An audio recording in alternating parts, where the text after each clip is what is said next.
on specifically as Snapshot is Snapshot X, which is basically the on-chain version of Snapshot. So I'm a 100% full Cairo dev for a year now. Hi everyone, I'm Itamar, founder, CEO at Argent. So Argent is a non-custodial wallet. We believe we can make crypto accessible to anyone, anywhere in the world. So to abstract all the complexity to make it very secure while staying non-custodial. And we are, as Bridge mentioned, very bullish on Starknet. We started working, I think, a year or even 13 months ago on Starknet, and that's been a very good journey for us.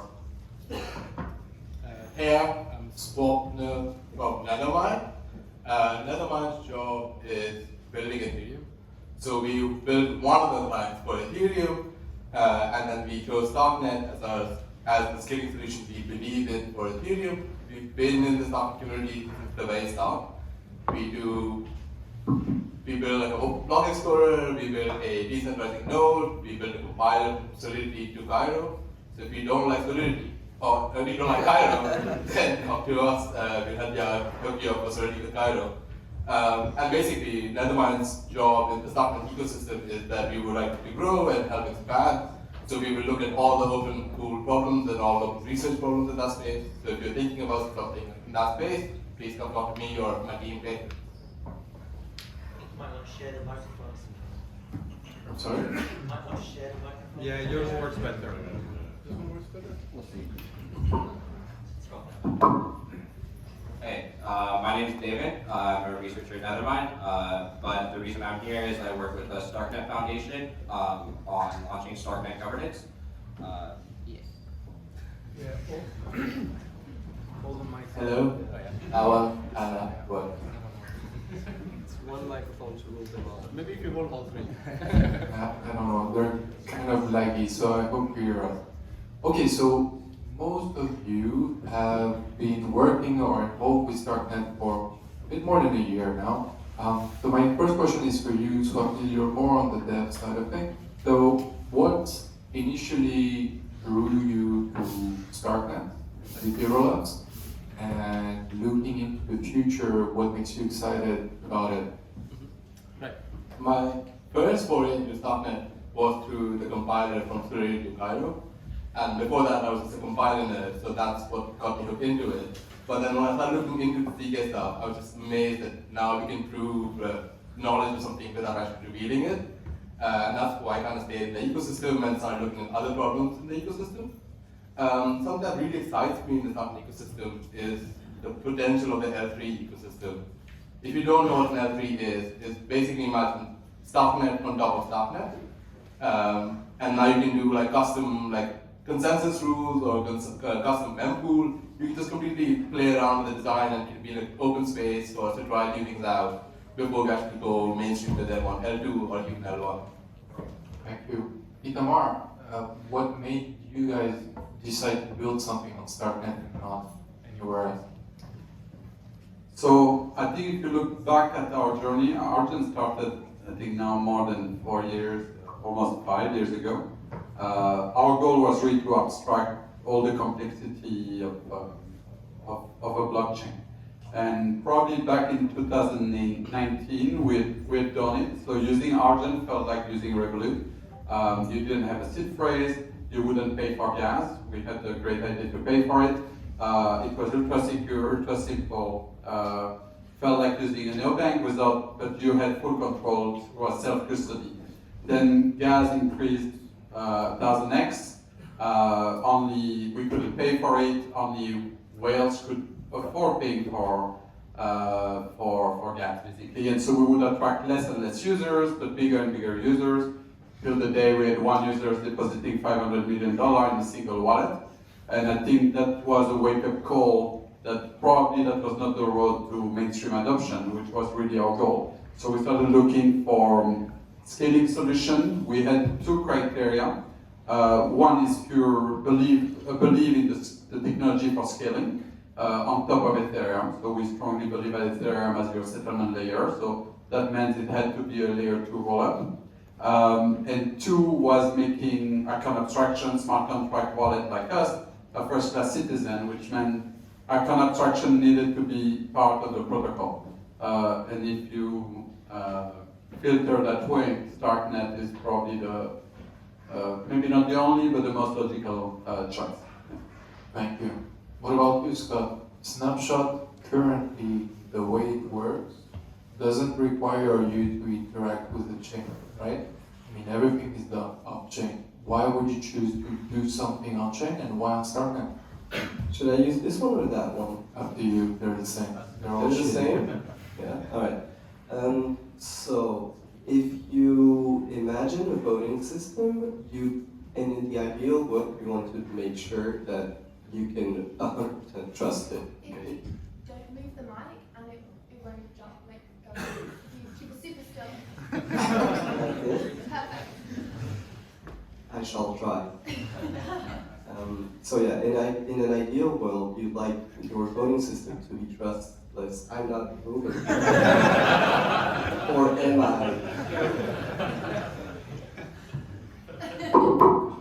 Alright. So, in an ideal world, you'd like your voting system to be 100% trustless, right? You need to be able to make sure that it works perfectly, that there's no censorship, that every vote is counted, etc. And all these properties come naturally with the blockchain. Yeah. They all come naturally with the blockchain. So if you actually go on the internet and like do your first smart contract, one of the first smart contract you'll do in like a Hello World stuff is going to be a simple voting system. Because like being able to trust something on the internet is just like the first application you can come up with is voting. And so that's why Snapshot went with on-chain voting. Ideally, we would have been building this since day one on-chain. That's like the obvious answer. But as Itamar said it, like gas prices on L1 in 2020 were just too much. And so actually even today, there are some DAOs that don't use Snapshot and that have their own governance mechanism on-chain. And what we realize is the participation rate of those DAOs is like maybe 10% of what you get when you use Snapshot. I'm not shilling Snapshot here, I'm just saying that like people don't like to pay to vote. And so you need to pay to interact with the blockchain, and so you need to do something off-chain if you want something free. Thank you. Deven, I actually don't know if you've been working on StarkNet for that long, but you were at the conference last week in StarkWare session. So I'm guessing you heard a bunch of talks and things. My main question is, what made you excited at that conference? What surprised you the most? What was the outtake from your week there was, I didn't think about that.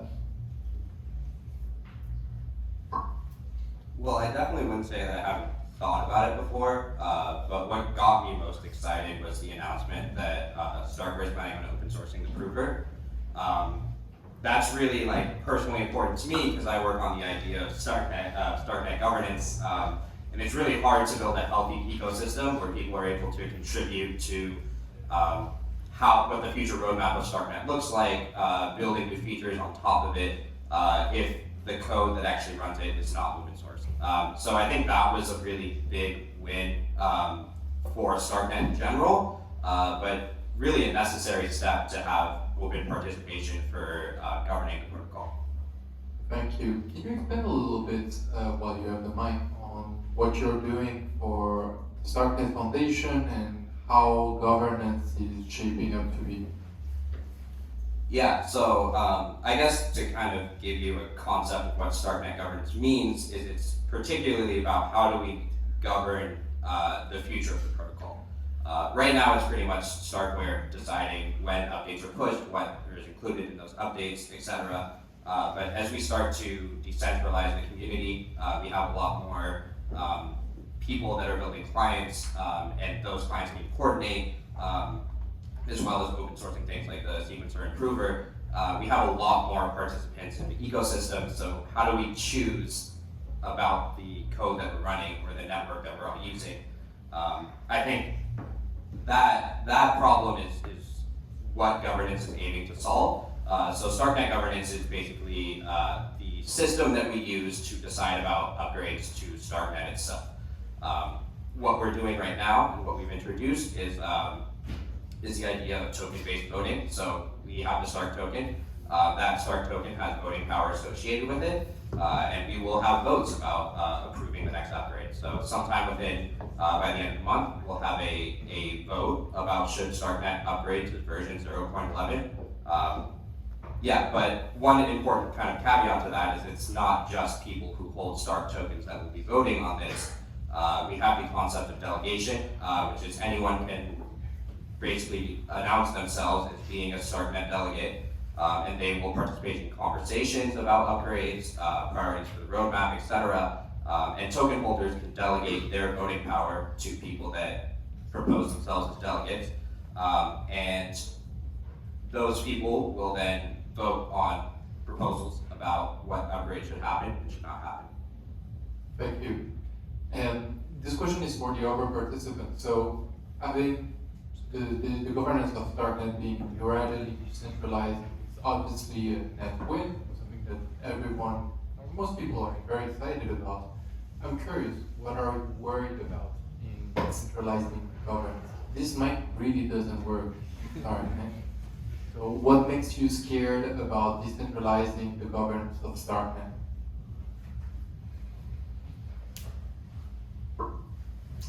Okay, first thing I wanted to say is I'm actually hopefully going to be a delegate. So if one day you have tokens and want to delegate to a trustworthy man, Scott, Shilling, of course. No, I mean, yes, but more seriously, on the topic, the question, so I think the first thing that comes to mind is, I don't know if this word works in English, ossification. Yeah. The fact that we might actually make it harder to introduce changes, especially if they're like breaking changes or stuff like this. And I'm not sure StarkNet needs it right now, because I believe what we need right now is to move fast and kind of break things. Now, I mean, StarkNet has been live for what, a year now? And some people might argue that actually after a year what we need is to like settle down and take things more slowly. This is up for debate. And another thing that I'm worried about is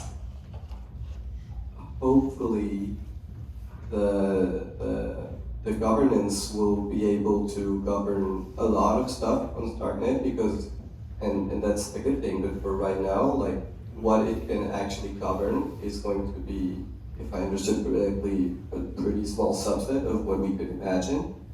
And so the same way that I hope, and honestly, I'm like 99% sure that StarkWare team will open source everything, I think they will also allow governance on more different subjects. But right now, I just hope that they will do it. I don't have any proof that it actually will happen. Wait, so you're worried that it will slow things down, but you're also worried that it won't happen? I'm worried that it might slow things down, but I actually prefer a world where everything is slow, but everything is decentralized, then everything is centralized and everything is fast. Do you have the same point of view? I think I would have answered the risk of ossification or slowing down as I mean, it's a feature and the bug of decentralization. You slow down change, or you prevent malicious changes, but at the same time you won't move as fast. I think there's a question whether token voting is the right way. If you look at Ethereum, that's not really how it happens. Based on, I mean, miners basically will decide, or validators will decide what plan they run. So it's another type of consensus. unclear if that's better either. So overall, I would say I'm for it. I think it's the right time. It's about the right time. I'm not sure we need to rush. I would give it another year probably. As long as you didn't decentralize the network, like the provers, as long as most L2 now can upgrade the contract, for example. So if that moves to governance, that's probably okay. I think we're talking about that actually, the L1 verifier contract. That's probably a good thing because right now it's very centralized for every L2. So every L2 is full control. That should go to the governance because that will disappear at some point, probably, which is of course the best way. No governance is better. Centralized governance, then decentralized, then no governance. I'm kind of a Bitcoiner here. No, I don't mean this in a bad thing, but in a bad way, by the way. Swapnil, do you have thoughts? Right. I mean, apart from adding on to the slowness in like processes, whatnot, what I'm really worried about is if all the delegators and all the stakeholders actually understand what they're actually voting on. I mean, Starknet's a pretty complex network, especially with all this cutting-edge DK tech. So hopefully all the people who do care about the network but don't understand all the specifics of it delegate to the right people. That being said, I'm also one of the delegators. And I've been looking at all aspects of Starknet, so if you have some dark tokens, I'll happily take them on. Yeah. All right, thank you.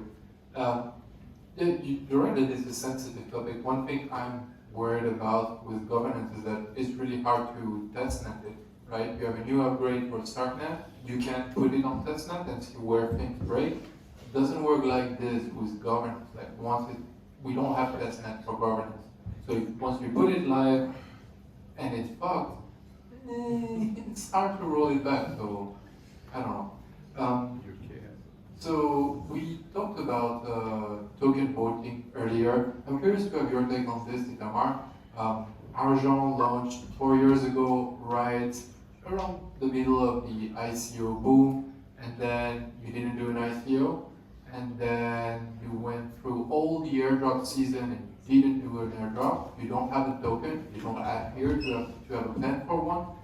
And my question, no, but I think it's really interesting to see old timers like you OGs like Argent choosing not to do a token. I'm curious to hear more about why it's the case, and do you think tokens make sense sometime and not in other? Like, can you expand on why you chose not to do it? When token? So actually I'm very excited to announce right now live. So if you look, it's actually a bit connected to that governance question. If you look at Argent's mission is to give everyone on Earth control of their asset and identity online. That's all we care. People should be self-sovereign, whether it's about their money or their identity. And we think it's extremely powerful if you can have one financial system, and it's more than finance, but one system that connects every people on Earth. We think it will have like world-changing impact. And so we look at what can we do to accelerate that transition. And I'll do whatever's needed. I couldn't care less. Give me ideas. I don't care if it's on what's the L1, what's the L2. I'll do what's the best. We choose Ethereum because we think it's the most likely to be credibly neutral. We chose Starknet is the most likely to reach every human on Earth. And right now, I don't see how a token would help me. I think there is value in a token. We just mentioned decentralized governance. And so when people think, they ask us, oh, you should have a token, but they criticize us for not having it, and we're like, what should we do with a token? And the most obvious one, for example, is upgrade. So Argent upgrade, we have software engineers, we develop the wallet, so of course we have upgrade. And we have upgrades to the contract, the account. And so of course, we discuss, should the governance, and I will talk to Julian, my co-founder, who is really leading everything around R&D and blockchain, and his point is no, you shouldn't have a decentralized body that should decide if your wallet can be upgraded. Right now, there's only one person on Earth that can decide if your wallet can be upgraded, and it's you. Argent cannot upgrade your wallet. you upgrade your own. And you can do that because, of course, you could upgrade your wallet and I will keep the old wallet. You can't do that for StarkNet. We all have to agree on what's the next step for StarkNet, so you need that type of governance. So at the end, today, if we were to launch a token, it would probably make me very happy, and I would get a very large house here in London. But I really think it's a net negative for the company. There's no value to the product, but we are not against it if it helps. So I personally don't believe Argent would have a wallet token, because I haven't figured out why a token would improve a wallet product. But Argent might launch services. We are working on topics like fraud monitoring, for example, and maybe one an app store that planned. And so yes, there are topics where like, I don't know how to do that without some kind of consensus. And maybe you could have a token for one of those products because it improves that product. There is value in that. Thank you, that's very clear. Scott, Snapshot doesn't have a token either. Do you want to comment on that? You're asking when token Snapshot? I'm asking the same question. Okay, let's me rephrase it a little bit. You guys, through Snapshot, see people voting on stuff every day. What works, what doesn't work? Does a token actually help, or are there other ways to govern your DAO rather than token voting? Oh, big topic. I'm kind of disappointed because I had an answer for the when token. But, Then please, when token. no, it's alright, no, you ruined the code. So, what works? I guess the sad answer is incentivizing people with money works a lot. We see that bribing works a lot. We see that people have what we call voting apathy, like they basically don't want to vote. Even pretty large holders of tokens sometimes like forget to vote or simply don't want to vote because they think like, oh wait, I don't care about this vote, so I'll just won't vote. We see that delegation, however, helps a lot on this side of like having actual people, like having enough voting power, what we call the quorum on proposal, like having enough people voting. Delegation helps a lot on this. And of course, not having to pay, which is why we're upchain, not having to pay helps a lot also. Now what we're exploring is making the UI and UX even better. So we're exploring stuff like session keys or optimistic indexing, stuff like this, which would make the UX and UI better, but we're not sure it will like double the voting count. Like the best way, like if we wanted to make everyone vote tomorrow, the best way for us to do it would simply say you get paid $10 if you vote. And then we reach like 99% of people vote. You could make Snapshot like Tinder. You bring like governance proposals in very short sentences, and then people go like, yeah, no, yeah. But then this no. brings the, yeah, in Argent, of course. This brings the second question, which is like, do you want people to vote just for the sake of saying, I voted and look at how centralized my token is and how our DAO is centralized? Or do you actually want quality over quantity, right? Ideally, you want your voters to understand what they're voting on and be able to know exactly why they voted this way or that way. And if you just send money to people or make it super easy, then people will just vote without even looking at what they're voting on. And It's actually a really Actually, I want to add a point on the value of token because I might have sound more on the skeptical side. I think that's for Argent, but there is a value in every person voting, and you vote, like why vote counts and not just in real life. And voting and decentralization is also there to protect teams. There are teams that couldn't exist today if they were centralized. They would be blocked by government, they would probably go in jail. A lot of the lawsuits now in the US or the SEC probes are looking at the level of decentralization. So there is also a value in thousands or millions of people literally voting, even if they just follow whatever that core team suggested all the time, because you are literally protecting that team and allowing them to live and to have that impact. Interesting. Just So, like, just, yeah, sure. It's actually quite funny that you mentioned that because there are DAOs that I won't mention that actually came to us and asked us like, we need more people to vote. We don't care if they know what they're voting about on. We just need more people to vote. Otherwise, we'll go to jail. And we're like, okay. So some people might want quantity over the quality. Yeah, but see here, it's interesting. The distinction you're making is one on how you make good decisions for the project, and the other is how do you protect the founders of the project, which also benefits the project, but it's a different topic. Deven, you have something? Yeah, I was just going to say, I'm sure all the lawyers in the room are probably shaking their head at the idea that having more voters provides some protection to core teams. I've heard, I mean, there's a lot of risk that comes with participating in a DAO in governance. There's currently like a case where the CFTC in the US is suing OkiDAO, basically saying anyone participating in governance is responsible for the decisions of the protocol, which that statement has nothing to do with how decentralized the decision making was.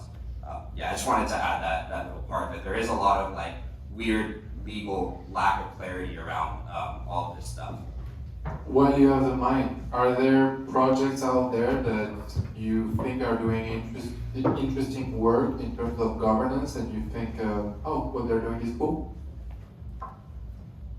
Yeah, I think an important thing to remember, when Bitcoin like first came around, I think there was the idea that at some point the code base would be finished and there would be no more updates, it would reach ossification, and the code would just be a code. I don't know if there's ever been a code base in history that hasn't needed to be maintained. And because we're talking about a code base that needs to reach consensus, especially with layer 2s, where we don't really have the same options with forking, we need a robust way to govern that.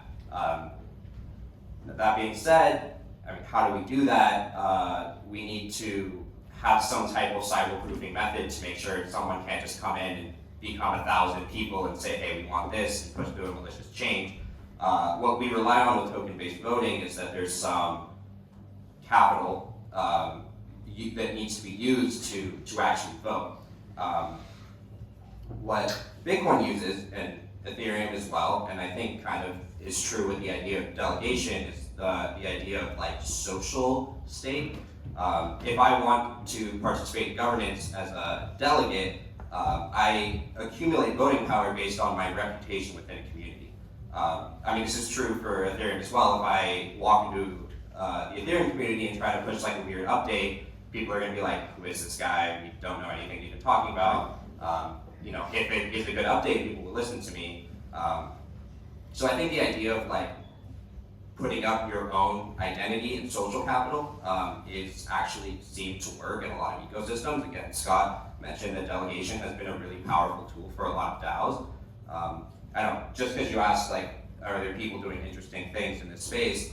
I think the idea of identity on chain does solve a lot of these problems in a different way, but it's a really hard thing to actually achieve sufficiently.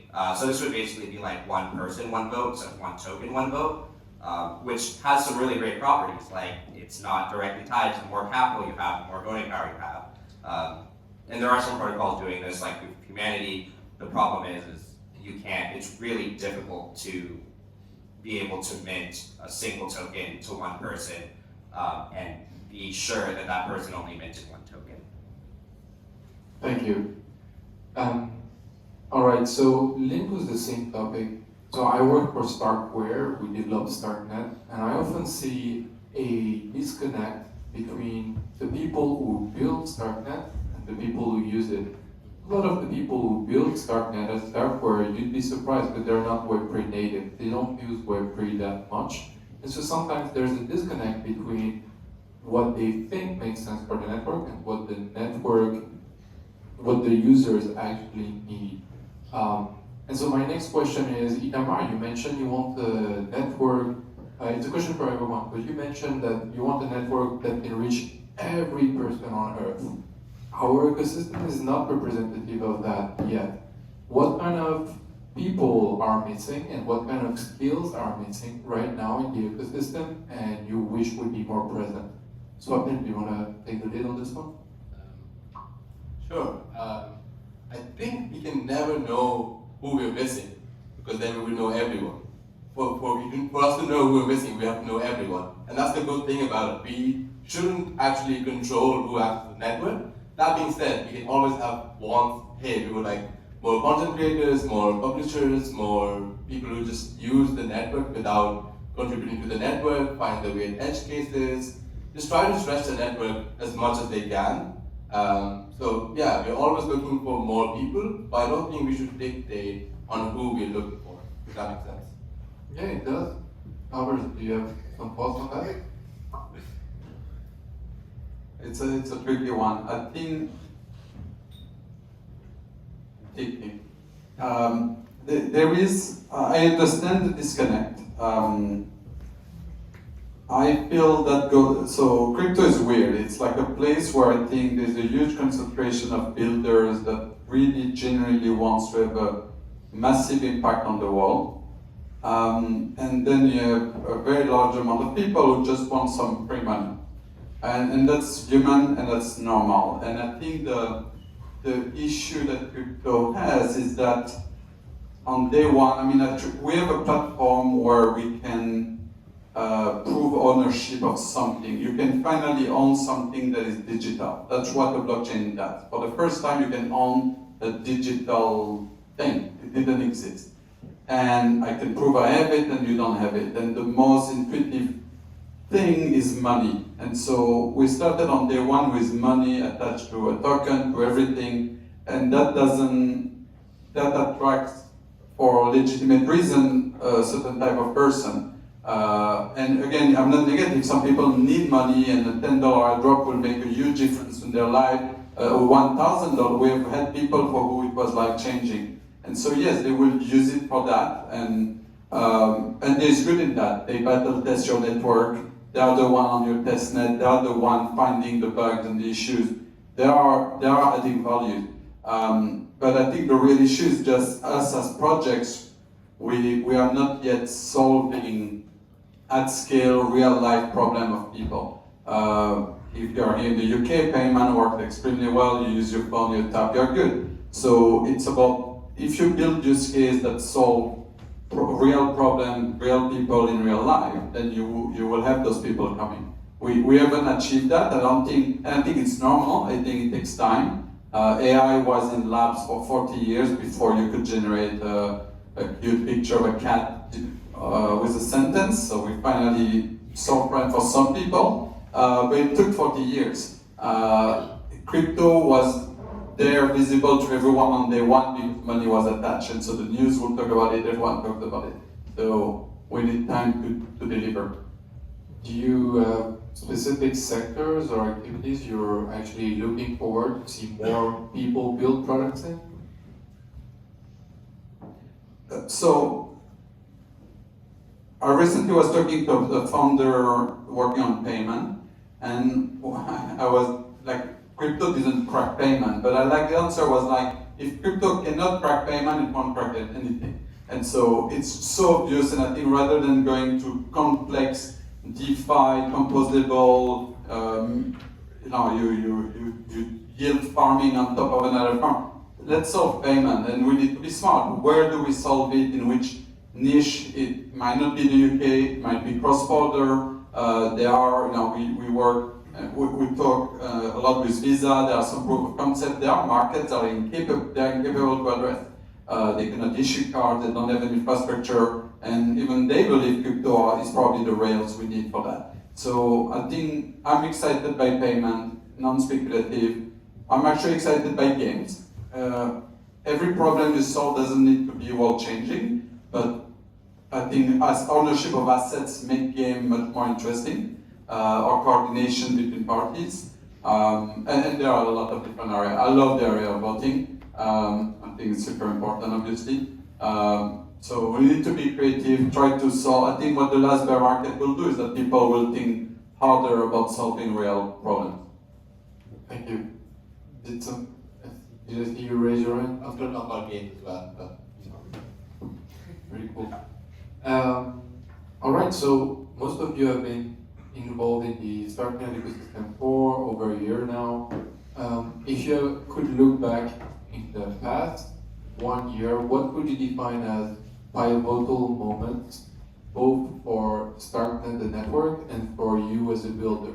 What was a moment in time where you thought, oh, it will never be the same?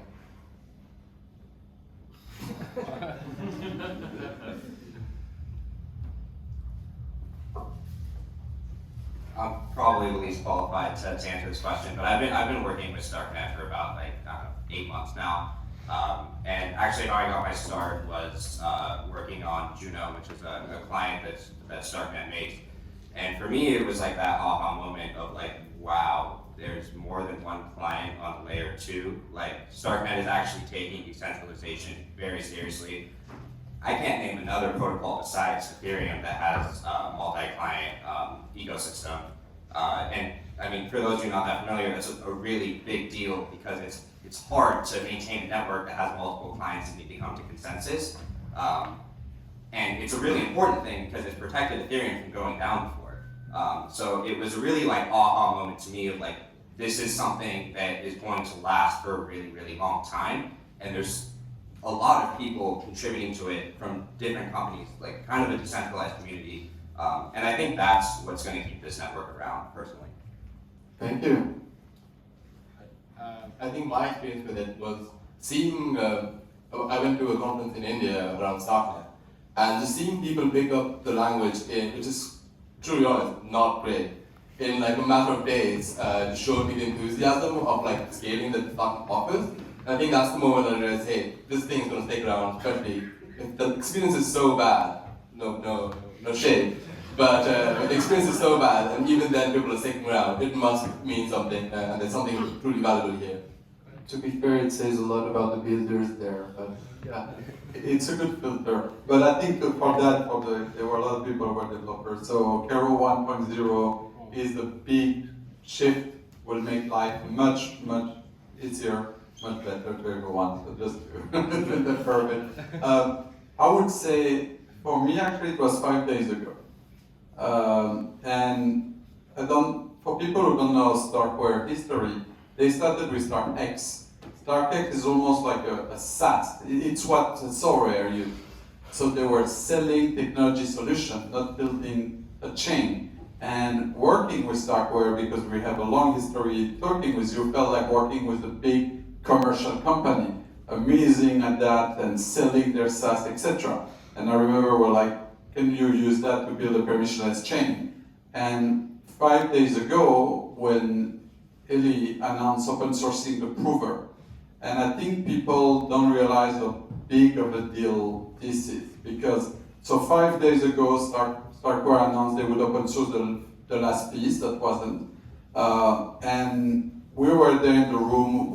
There were people from the Ethereum Foundation also there, and we're like, okay, that's happening. It's now public good, and I think you could have done that a year ago. Will that be the mindset, etc.? And so 5 days ago, it was clear you guys are going for the long term. You guys are going, the community-based approach, the centralized approach is related to the multi-client approach. You are really building for the future, and I think the sourcing of the prover was the final proof we needed of that. So interesting. Scott?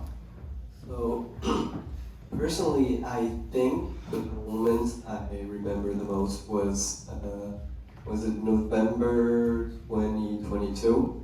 The first Hacker House edition. So basically, some people at Only Dust, I think it was mainly Sylve and Grégoire, who decided to like organize the whole Hacker House around ETH Lisbon. And they basically went full crazy. They rented like 3, 4, 5 different apartments in the same building, and like they started inviting people, and it grew like organically, and we ended up being like 50 people over there, and 47 French-speaking people. And what I really enjoyed about this is like I had been building on StarkNet for a long time, and finally I got to put faces on the nicknames I had seen for like a full year, and it was really great because there was a really good vibe to it. Everyone was super into StarkNet, super friendly, and like we were all driven and motivated on the same topic. It felt so great. And actually, I think this was a pivotal moment also for StarkNet because by like building bonds between the community people, it actually grew the StarkNet ecosystem, I think. And yeah, that was one of the most pivotal moments, I think. And I think the second one, I definitely agree with Itamar, is like the StarkWare session event was, I think, for StarkWare a pretty pivotal moment because everyone and you guys announced crazy stuff. StarkWare announced like the open source thing. There were a lot of talks about governance. There were a lot of talks on Piriou 1, and Piriou 1 is definitely going to be great. So yeah, there was a lot of exciting stuff, and everyone was there, and like the quality of the talks and the quality of every single attendee there was great. So I think like those were the two pivotal moments. Thank you, Scott. Quick poll here. Who has never used Cairo? Never. Alright. Who has already used Cairo 0? Okay. Cairo 1. Alright. Cairo 0 and Cairo 1. Can you both raise your hand? Cairo 0 also. The people who use Cairo 0. Alright, so all the people who never used Cairo, go see those people, ask them about it, and they will tell you what it's really about and what it allows you to do. Alright, does the audience have a question? Yes.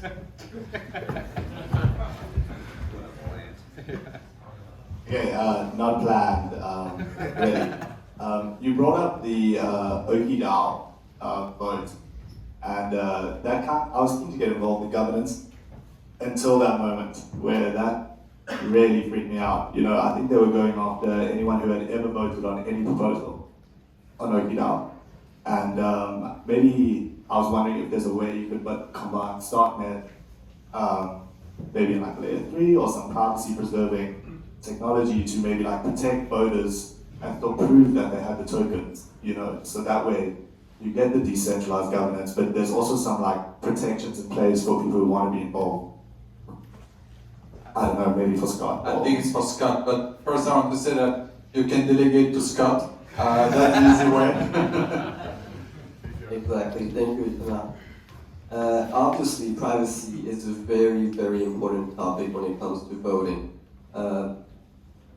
Some proposals, some specific vote, you want them to be like open to everyone, and others you want to be very private. And like even in privacy, like there's the feature like I don't want anyone to be able to see what I voted for, and then there's like another maybe more subtle feature which is like I don't want to be even able to prove that I voted for a specific vote, like option. Because if you allow this, if you're able to prove what you voted for, then you allow systems of bribing and I put a gun on your head and you need to prove me once you voted that you voted this or that. Stuff like this. So yeah, privacy is a tricky subject. Of course, it's one of the biggest subjects for us, the Snapshot.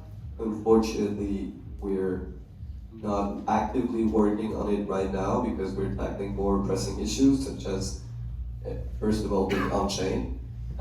We do, for the time being, have something called cheaplet voting next to Shutter Network. It's already live. Maybe StarkNet governance will use it, I don't know. But it allows you to have some privacy on this. Basically, you vote, you don't know who voted for what, but at the end it's still revealed, so. I'll take the counterpoint here.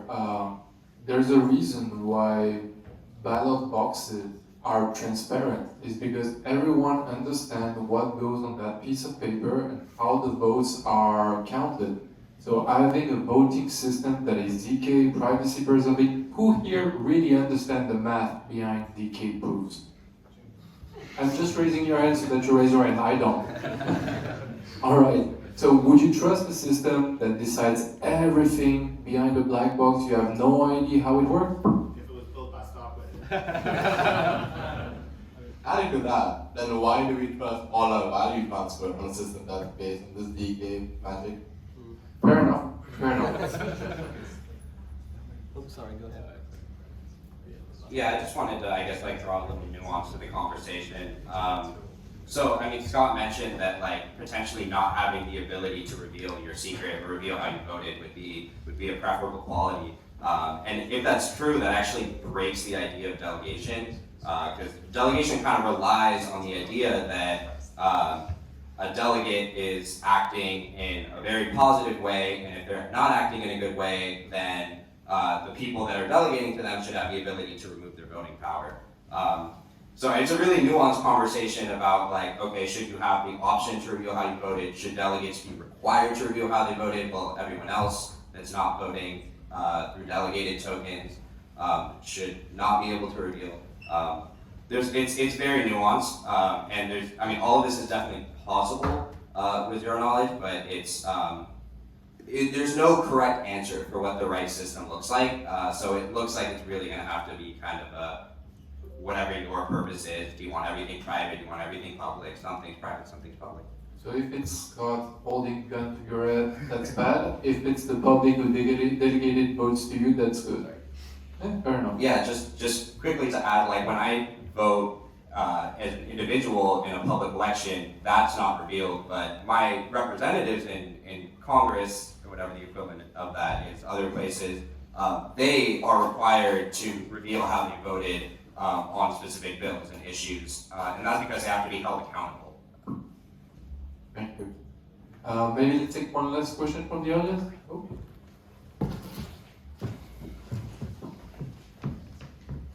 Yeah, so there's a couple of like cool innovations coming up in the space, I would say. So not just affecting StarkNet, but the Ethereum ecosystem, such as portable with prototype charting, block space, and Scott, you mentioned, of course, second keys through your account abstraction. What sort of cool things are you looking forward to in? What sort of cool innovations are you looking forward to in the StarkNet ecosystem for 2023? I'm actually really looking forward to like custom data availability, because StarkNet like scales execution, but something that still remains is data availability. Looking forward to like coalition where the user can choose where their data goes, because that's incredibly important. I'm looking to like how StarkNet integrates with Celestia and maybe some other like chains, maybe their own custom data resolution. Maybe. And apart from that, I'm looking forward to the use of account abstraction to like make authentication simple. So I want it to be as simple as just scanning my fingerprint or a Face ID or stuff like that, which has already been done, but just becoming more mainstream and user access being as simple as Face ID rather than instead of like putting some 12 random words.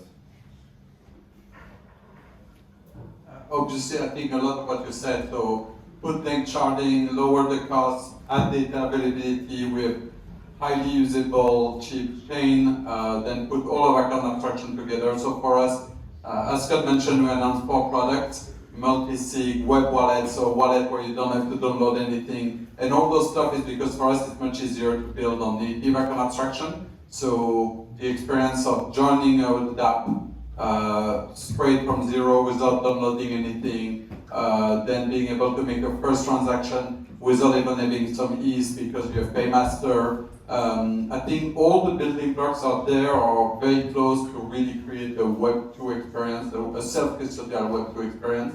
But those, I think, for us that's just execution. We are there. All the building blocks are there. And the next level will be things like inheritance that can be solved with account abstraction. There are a lot of different topics. We are only just starting, I would say there. We're still re-implementing what the ideas we had 4 years ago. So quite bullish on implementing those and starting the next wave. Yeah, for me, like account abstraction is definitely your topic, so all of that. I'm like super bullish on it, and I think that will be the main innovation of 2023 on StarkNet. Now, on my personal side of things, I'm a dev. What I do is dev, and I've been doing Piriou for like a year now, so I've literally had some blood tears running here. And now that Piriou 1.0 is coming out, I'm actually more excited about being able, because I've been a Rust maxi for like 4 or 5 years, and so I'm actually quite happy to be finally able to code in something that looks like Rust. And that will be the biggest innovation on my personal side of things. Deven, you want to mention something? Yeah, sure. So I guess like even before coming to StarkNet, I've always been really sold on the idea of application-specific blockchains. I think being able to like, when you build an application, if you're kind of stuck within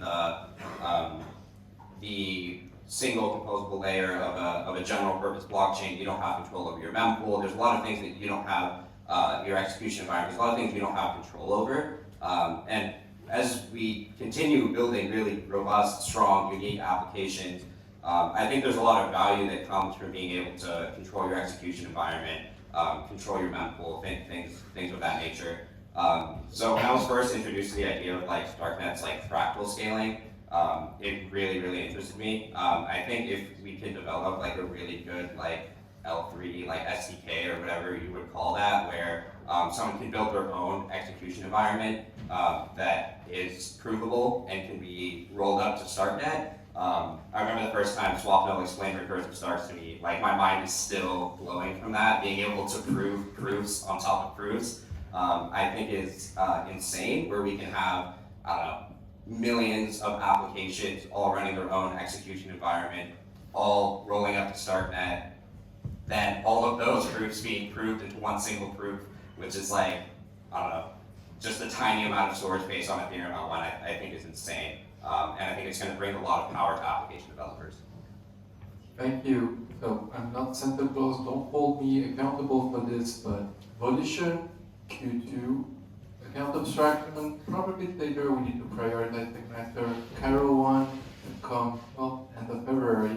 Fractal scaling, we need verifier and the prover. You have people at Nethermind working on the verifier, and you have people at Lambda class working on the prover. So hopefully, December. All right. Guys, thank you for joining for this panel. Let's wrap it up. So let's give a round of applause for our guests.